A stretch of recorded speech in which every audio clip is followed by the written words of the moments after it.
Oke, selamat datang pada pertemuan ketiga. Pada pertemuan ketiga ini kita akan melanjutkan diskusi tentang ekonomi politik Asia Timur, tapi kita akan menekankan apa yang disebut sebagai transformasi ekonomi di negara-negara di Asia Timur.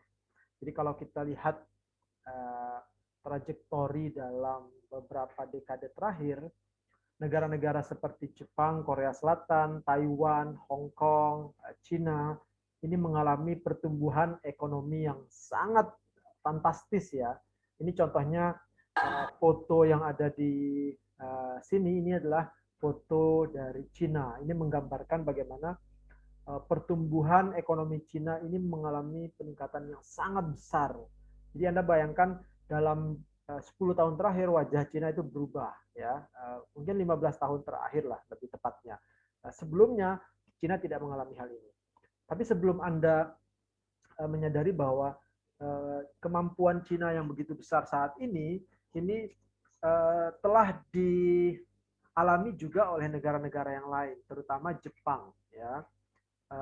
Jepang mengalami pertumbuhan ekonomi yang bahkan menurut banyak kalangan ini tidak masuk akal, sulit dibayangkan atau miracle gitu ya. Jadi sangat istimewa sekali. Kenapa? Karena meskipun Jepang memiliki sejarah yang sangat panjang, peradabannya juga ribuan tahun begitu ya, tetapi dampak dari kalahnya dalam Perang Dunia Kedua akibat bom atom yang menyusul bom atom di Hiroshima dan Nagasaki pada tahun 1945, tidak banyak orang mengira bahwa Jepang mampu bangkit ekonominya hanya dalam waktu 2 dekade.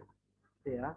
Jadi Anda bayangkan tahun 45, tahun 55, masuk ke tahun 60-an, Jepang sudah mulai bangkit secara ekonomi. 70-an itu sudah mengalami ekspansi pelan-pelan. Puncaknya di tahun 80-an, 90-an. Anda bisa bayangkan, Jepang di tahun-tahun 80-an, 90-an itu menjadi negara dengan kekuatan ekonomi 2 terbesar di dunia setelah Amerika Serikat. Nah, itu hanya beberapa dekade setelah kalah perang gitu ya. Kemudian setelah itu disusul oleh Taiwan, Hong Kong, Korea Selatan.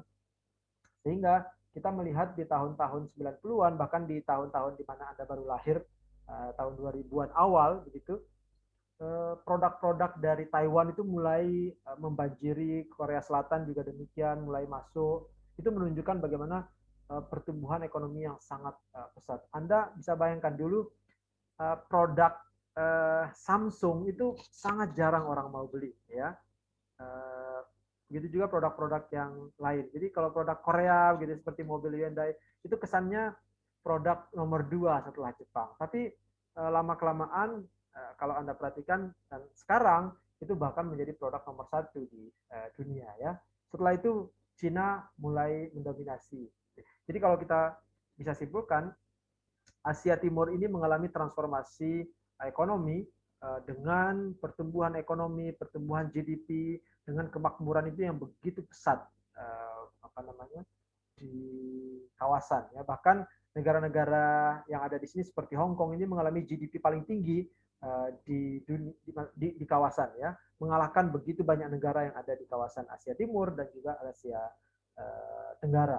Nah, pertanyaannya, bagaimana menjelaskan pertumbuhan ekonomi ini? Bagaimana menjelaskan keistimewaan transformasi ekonomi yang terjadi dalam beberapa dekade terakhir? Nah, hari ini kita bicara tentang 3 konsep. Yang pertama Flying Geese Model, yang kedua Overseas Chinese Model, dan yang ketiga adalah peran ekonomi Amerika Serikat. Ketiga konsep ini telah dikembangkan oleh beberapa ilmuwan, oleh beberapa peneliti. Kita coba meminjam 3 konsep ini untuk melihat lebih jauh penjelasan dari ketiga konsep ini dalam melihat dan mengobservasi bahwa kemakmuran dari negara-negara di kawasan Asia Timur ini sebenarnya bisa dijelaskan. Tidak tumbuh terjadi dengan tiba-tiba atau dengan tanpa desain. Sebenarnya ada trajektori yang bisa menjelaskan. Nah, 3 konsep ini menawarkan 3 pandangan yang berbeda. Nanti saya ingin Anda menilai kira-kira mana yang paling masuk akal menurut Anda, paling dapat menggambarkan pertumbuhan ekonomi di kawasan dengan lebih baik, gitu ya. Nah, yang pertama flying geese model, ya. Geese artinya apa? Angsa, Pak. Apa? Halo, halo Rani, apa? Angsa, Pak. Angsa, oke. Flying geese model berarti angsa terbang, ya. Nah, ini mirip nama jurus silat, ya. Jurus angsa terbang. Pernah melihat angsa terbang, Rani? Belum. Siapa yang Belum. pernah melihat? Bukan angsa yang loncat, ya, tapi angsa yang terbang. Ya, saya ragu kalau Anda pernah. Saya pun tidak pernah melihat langsung, ya, karena memang amat sangat jarang kita melihat angsa terbang di Indonesia, ya. Hanya ada di beberapa negara. Nah, salah satunya itu Jepang. Nah, nanti saya akan jelaskan. Ini model dari angsa terbang itu, ya. Formasi dari angsa terbang itu biasanya seperti ini, ya. Dan ini sering menjadi aktivitas yang mungkin biasa di beberapa daerah di Jepang, terutama di pedesaan, ya. Kemudian ini nantinya diadopsi. Tapi ini menjadi keseharian dari masyarakat Jepang. Bahkan di beberapa film ini muncul baik disengaja ataupun tidak, menurut saya. Ini menjadi ciri khas dari Jepang, ya. Ada satu film kartun yang menjadi favorit, termasuk favorit, salah satu favorit saya. Pernah nonton film kartun judulnya Kiki's Delivery Service. Ini filmnya udah lama banget, ya, 1989. Ada yang pernah nonton film kartun Jepang?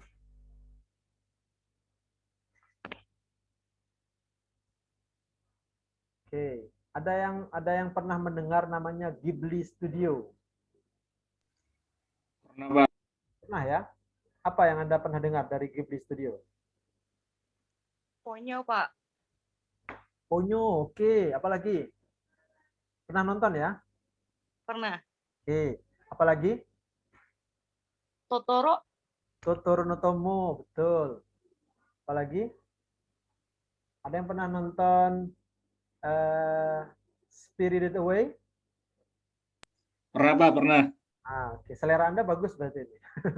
Ya, itu beberapa film karya Ghibli Studio yang langsung disutradarai oleh Hayao Miyazaki, ya. Jadi Hayao Miyazaki itu sutradara animasi Jepang yang sangat dihormati di Hollywood, ya. Jadi animator lain tuh belum ada apa-apa, dia itu filmnya sudah masuk nominasi Oscar, gitu ya.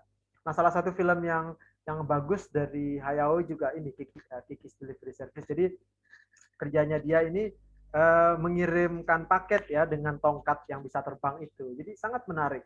Nah, entah disengaja atau tidak, itu ada gambar seperti ini. Jadi ketika Kiki terbang mengantarkan paket begitu, dia melewati angsa terbang seperti ini. Nah, dugaan saya bisa jadi benar, bisa jadi tidak. Pemandangan ini sudah biasa di Jepang. Jadi masyarakat pedesaan itu sering melihat angsa terbang dengan formasi seperti ini. Nah, yang kedua, bisa jadi juga menggambarkan kultur Jepang yang sudah mengadopsi image tentang angsa terbang yang merepresentasikan budaya dan gambaran dari kemajuan Jepang sebenarnya. Karena menurut konsep ini yang dikembangkan oleh Kanamae Akamatsu tahun 1930-an, yang kemudian dituliskan kembali tahun 1960-an, dan beberapa peneliti kemudian menggunakan konsep itu untuk menjelaskan konsep transformasi ekonomi Jepang. Jadi menurut konsep ini, negara-negara yang ada di kawasan Asia Timur seperti Korea Selatan, Taiwan, Hong Kong itu mengalami pertumbuhan ekonomi. Tetapi dia tidak datang tiba-tiba. Mereka itu mengikuti atau mengekor pada kemajuan yang sudah dilakukan oleh Jepang.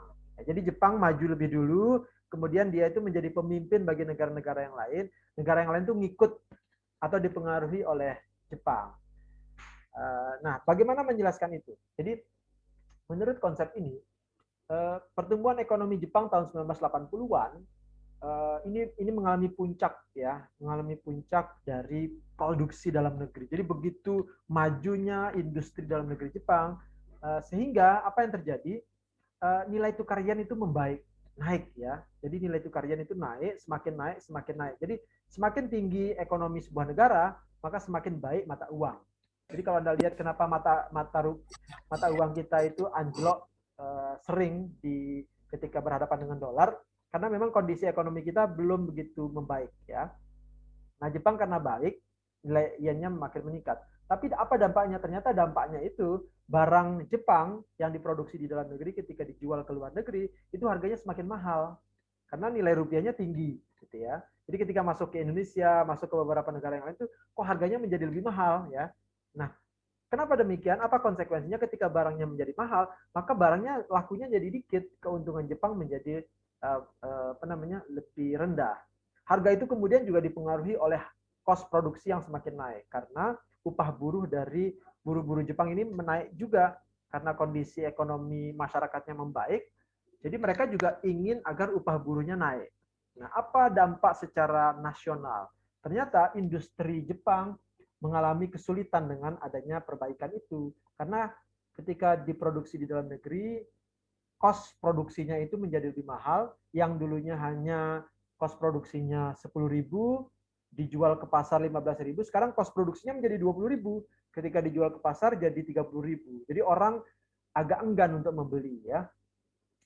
Sehingga apa yang dilakukan? Jepang kemudian mendorong ekspansi ekonomi melalui foreign direct investment dan ODA, Official Development Assistance. Jadi Jepang ini kemudian mencari negara baru untuk investasi, untuk produksi barang-barangnya dia. Ya, kalau nggak produksi barangnya Jepang langsung, dia kerjasama dengan perusahaan lokal untuk memproduksi barang-barang sejenis, sehingga Jepang mengalami keuntungan juga. Ke negara mana?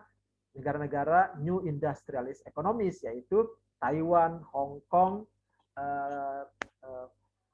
Korea Selatan, dan Singapura. Nah, kenapa mereka disebut sebagai newly industrialized economies? Karena ketika terjadi ekspansi Jepang, transformasi, jadi membantu melalui foreign direct investment, perusahaan Jepang merger investasi di perusahaannya mereka, itu ternyata industri di negara-negara itu maju.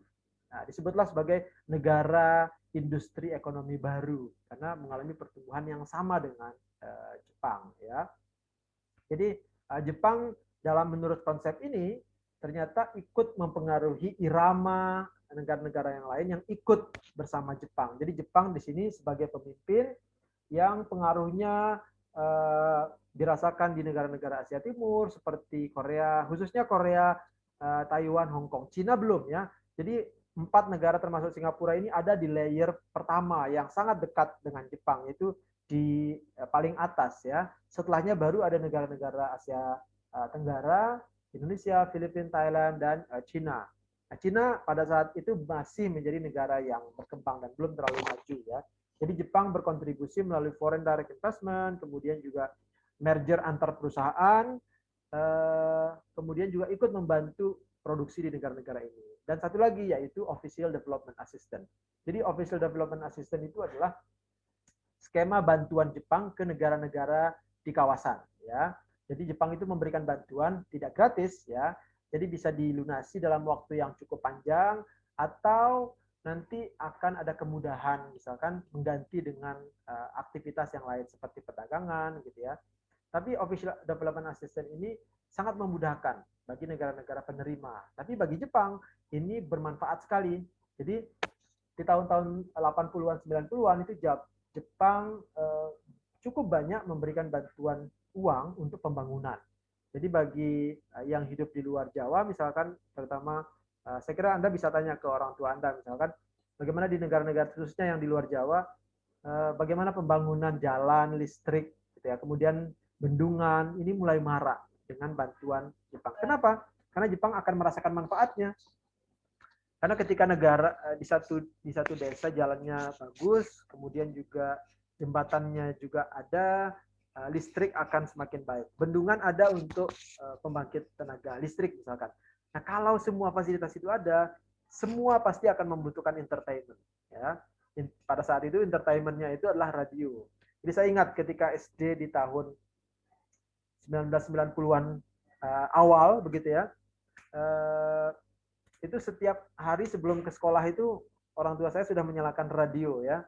Ya, radionya hanya satu, TVRI ya, yang bisa diterima di hampir seluruh pelosok ya. Jadi radio itu menjadi warna dari anak-anak tahun 80-an, 90-an kalau ke sekolah ya. Nah, sekarang sih sudah enggak ya. Jadi kenapa? Karena dengan adanya bantuan itu Jepang menikmati juga ekspor produknya. Jadi orang perlu radio, perlu televisi gitu ya. Listrik, kalau listrik ya beli lampunya di mana gitu ya. Jadi selalu mendapatkan manfaat seperti itu. Jadi menurut konsep ini negara-negara yang lain mengalami kemajuan karena ada irama yang diikuti dari irama pertumbuhan ekonomi Jepang ya. Nah, kita masuk ke konsep kedua.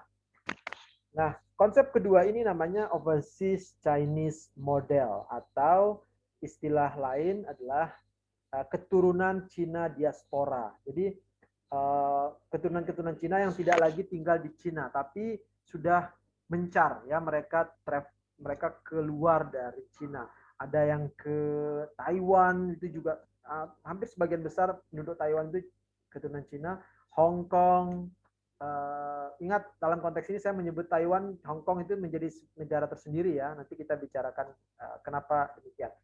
Kemudian juga ke Singapura, Anda perhatikan sekarang Singapura itu dominan adalah Cina, bahkan 95% itu keturunan Cina ya. Kemudian bahkan ke Indonesia ya, ke Indonesia orang yang traveling dari Cina ke Indonesia itu sudah mungkin sekarang berapa ya, dari tahun 30-an ya. Kalau dihitung sejak Islam masuk bisa jadi lebih lama lagi, karena Islam masuk ke Indonesia itu ada beberapa teori ya. Ada yang meyakini langsung dari negara Jazirah Arabia, ada yang meyakini tidak, tapi justru masuk dari India, Gujarat ya. Ada juga yang meyakini dari Cina. Nah, kalau kita menghitung itu maka lebih jauh lagi. Tapi sejak tahun 1930-an itu cukup banyak ya. Kalau Anda lihat pengusaha-pengusaha yang perusahaannya masih hidup sekarang, ini kan didominasi oleh keturunan Cina yang pendirinya itu naik kapal begitu tahun 30-an, nyampe ke Indonesia, Surabaya, dirikan perusahaan. Nah, sekarang dilanjutkan oleh generasi kedua dan ketiga gitu ya. Tapi intinya diaspora ini keturunan Cina yang hidup di luar Cina ya. Nah, ini data tahun 2011. Kalau kita perhatikan, yang warna orange ini adalah penduduk Cina di luar Cina, yang hijau adalah India. Tapi kita fokus ke yang Cina ya. Sekarang hampir mustahil mencari negara yang tidak ada keturunan Cina di dalamnya. Artinya diaspora persebaran keturunan Cina ini begitu besar ya. Memang yang paling besar akhirnya di mana, di Asia Timur dan Asia Tenggara ya. Kalau seperti di Malaysia ini juga besar ya. Malaysia penduduknya jauh lebih kecil dari Indonesia, tapi jumlah penduduk Cinanya besar sekali.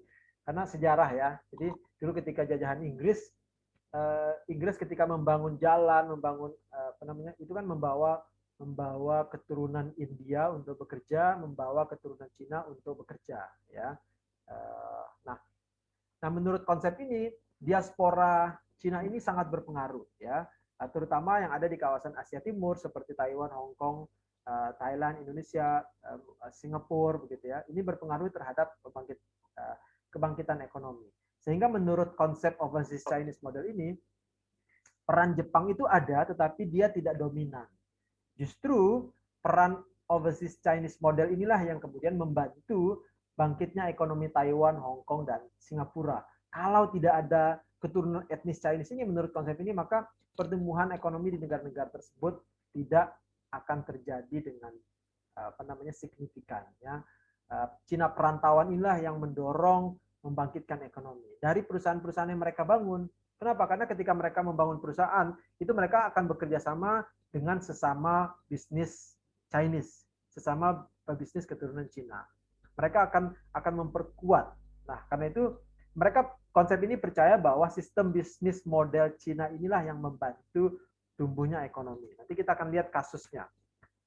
Apa karakteristiknya? Pertama, bisnisnya itu dimiliki oleh keluarga, selalu dimiliki oleh keluarga. Mereka tidak pernah mendelegasikan ke pihak yang lain, selalu dengan keluarga. Ya, manajemennya juga dipimpin oleh keluarga dan biasanya kepala keluarga langsung memimpin kepala perusahaan. Patriarki biasanya laki-laki. Ya, koneksi personal.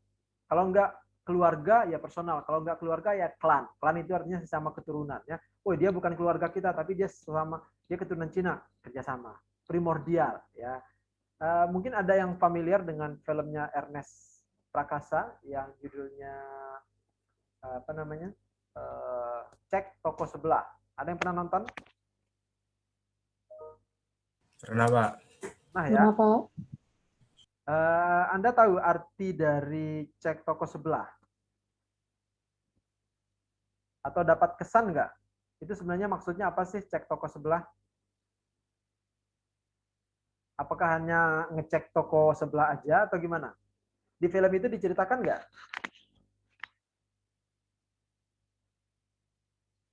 Oke, jadi konsep saya bilang istilah lah ya, istilah cek toko sebelah itu sebenarnya konotasinya tidak baik dulunya ya. Sekarang mungkin sudah biasa jadi bahan joke atau guyonan ya. Tapi dulu itu konotasinya itu kadang-kadang tidak selalu baik. Kenapa? Karena begini.